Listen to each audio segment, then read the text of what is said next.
This is such an action adventure, but all the action happens outside. I was wondering what that did to the dynamic. How do you maintain that emotional energy? Do you decompress at the end of the day, or do you stay in that heightened state? I decompress at the end of the day. It's impossible, and I've tried it before. It's almost impossible to.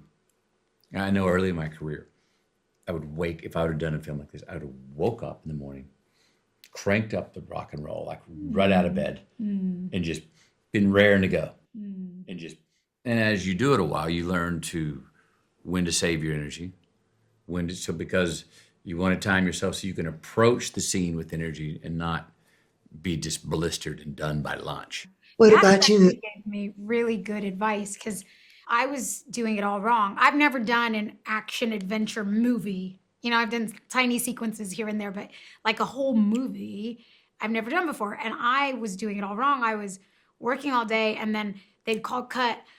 I'd run into my trailer. I'll wash my face when I get home, and I'd run home and I'd try to put my kids to sleep, and then I'd like shower, get in bed, and I'd lay there and I couldn't sleep, and my brain was still going and my body was still pumping, and I remember asking Matthew, like, what do you do? Like, and he's like, stop what you're doing. He's like, don't do that.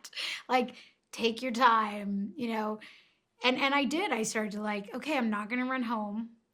Even if I miss bedtime, I'm gonna like put on slow music. I'm gonna bring my breathing down. I'm gonna light a candle. I'm gonna take my makeup off slow. I'm gonna it had to be a really conscious, like, come down. Right. Which I was so grateful for the advice and I followed. But the truth is even with that, I think that for the duration of the filming, my brain and body were sort of stayed at a certain frequency the whole time. Like, even when I was sleeping, I dreamt about fire almost every night. I was kind of like awake, but not awake. And so I do think that for me, I did try to bring it down. I got better at that. But there was sort of like a frequency that I stayed at throughout. And it was only when the movie was over that I could like let it go. The audience was certainly on the edge of their seats. I was exhausted after I watched it. Yes. The other thing that occurred to me is both of your characters give of themselves when others are in need. And I was wondering, have you ever had a stranger step in to help you like they did? Or have you been the stranger to lend a hand to someone who's suddenly struggling? I've lended a hand a few times. It was more of an instinctual reaction. A lot of times it's not even the person that's the most and the best equipped to handle. It's the one that acts first and just shows up, and instead of picking up their phone to say, oh, wow, I'm going to document this car wreck of a situation, instead going to help and being not that I did heroic things, but sometimes I've been there where I was the first one there just to lend that helping hand where maybe others were holding back going, I want to be a voyeur, and in the circumstance. I know I have been helped by strangers.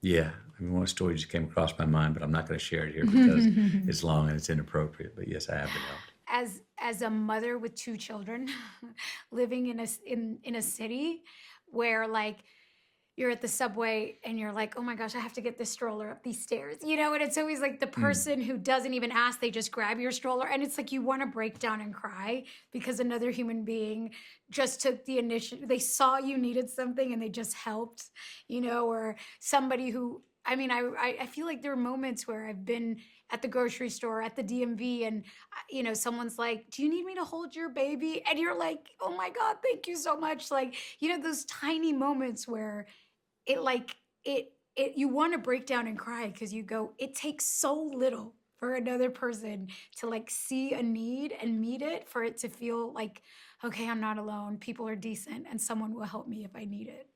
Indeed. Thank you so much for your time.